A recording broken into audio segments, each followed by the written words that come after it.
Jadi baik, eh, saya adalah Tumbu Agung, ini kakak saya Ritbuhang, ini mama saya Rambut Jati Humberimi. Kami coba menggali atau menjelaskan tentang kronologis atau latar belakang terbentuknya kampung ini. Kampung ini bernama Kampung Pururindi. Kenapa disebut Pururindi?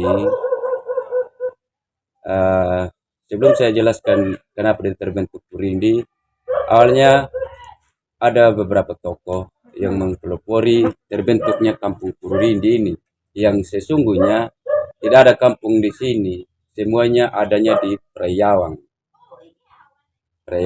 Kampung Rende. Nah, ketika ada permasalahan ekonomi dan lain sebagainya, permasalahan keluarga, maka berpikirlah para leluhur kami, para nenek moyang kami yang bernama Umbu Windi Dapat Benging membentuk kampung di tempat ini.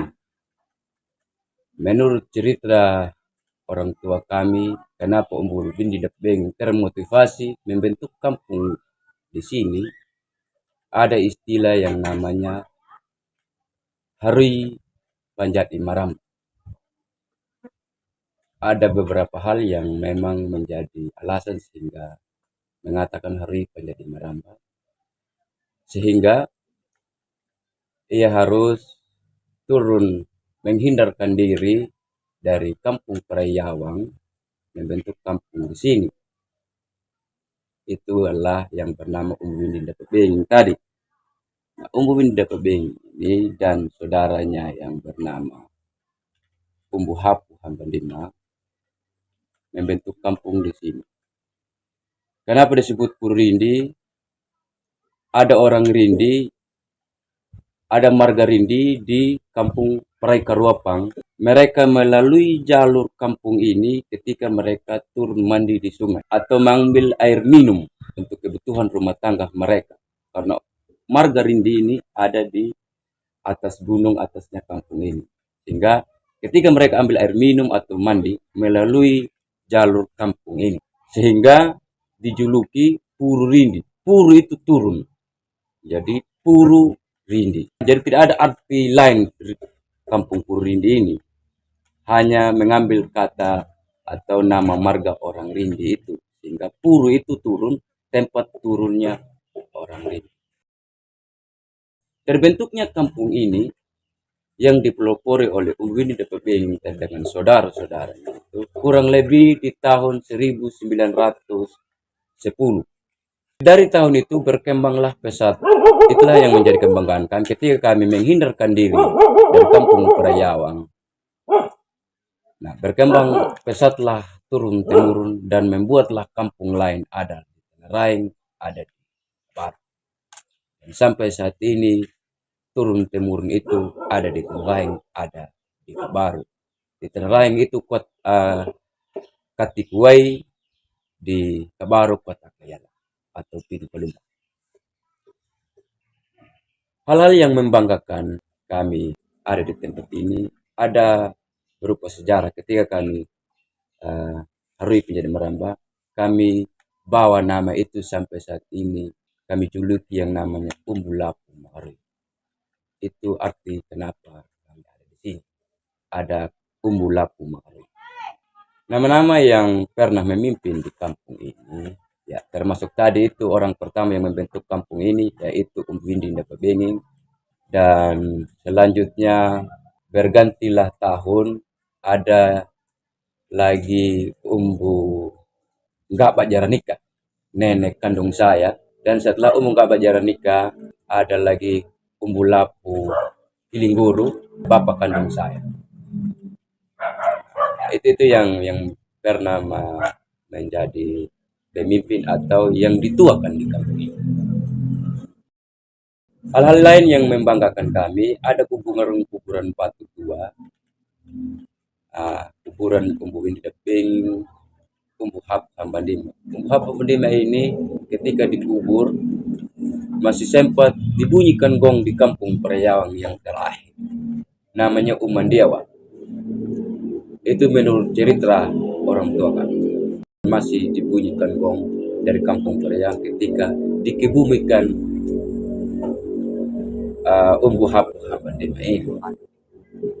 Kira-kira itu 4 kali dibunyikan gong di kampung Periawan.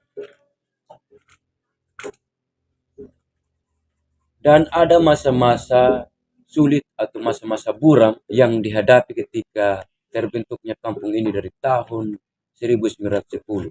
Pada tahun 1980, kampung Pururindi ini pernah mendapat musibah, yaitu kebakaran.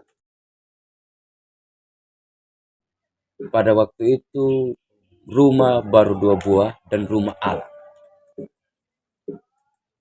Sumber apinya hingga saat ini belum diketahui dari mana. Karena memang pada tahun itu belum diselidiki dan hanya berpikir bagaimana membentuk kampung baru atau membuat rumah yang baru untuk menjadi tempat berteduh atau penginapan yang baru. Jadi tidak lagi berpikir untuk menyelidiki penyebab kebakaran tersebut.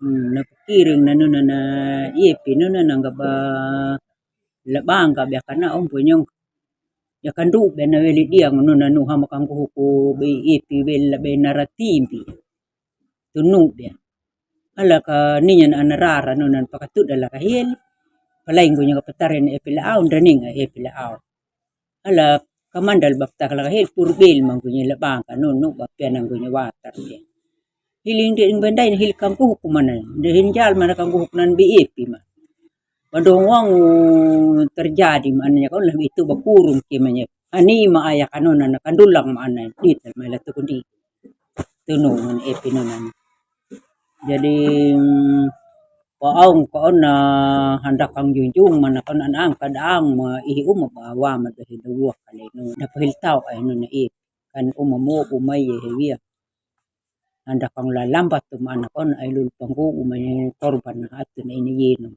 panggu unya biit de penjara hal to kalipar dan mak ako na pa ana luhu welenu ni manja kau dada angrin da balong pada pa ita pun papat kami tinggal na puti nya de penjara betul dum ananya kon lenu nya pangirong no bandruk to kalam ya hendak kambin halam anda kanan tau ya na kuat on kanyong ka periang gawain anrar kalian umur hawula palpadi yak betul tuang mutung hal yan anrar lakam puning dulu bekat mu nuya kanon na mutung non dapi anya pewil nan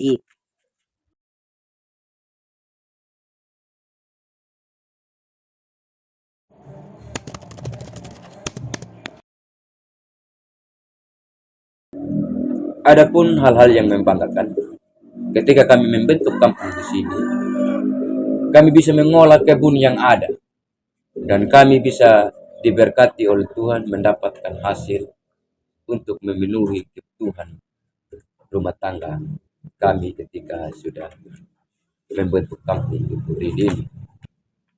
Dan yang lain kami juga membuat atau mengerjakan kebun ada di Tanah Laing dan ada di Kabar dan sampai saat ini diolah. Berkembang pesatlah kami saat ini dan kami disebut marga.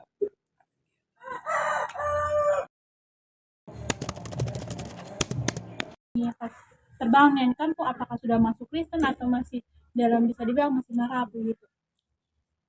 Masih aliran kepercayaan dan sampai saat ini pun di kampung ini belum 100% Kristen.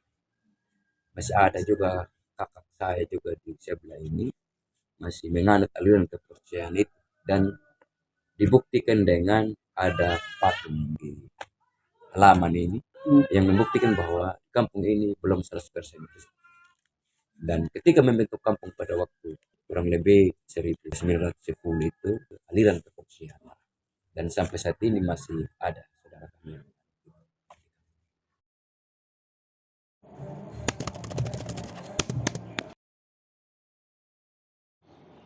Siapakah yang menjadi pelopor masuknya agama Kristen di kampung ini, di kampung Pururindi? Kalau untuk di kampung ini yang menjadi pelopor, mama saya ini. Karena ketika mama saya ini dinikahi oleh bapak saya, pada saat itulah bapak satu-satunya di kampung ini yang masuk dengan mama. Mengikutlah kami keturunannya. Setelah itu diinjililah terus oleh rohanian atau pendeta sampai kurang lebih di tahun 2016 kembali kakak ini masuk gereja. 2016 tanggal 27 Maret mengaku sudah bahwa siap sudah masuk.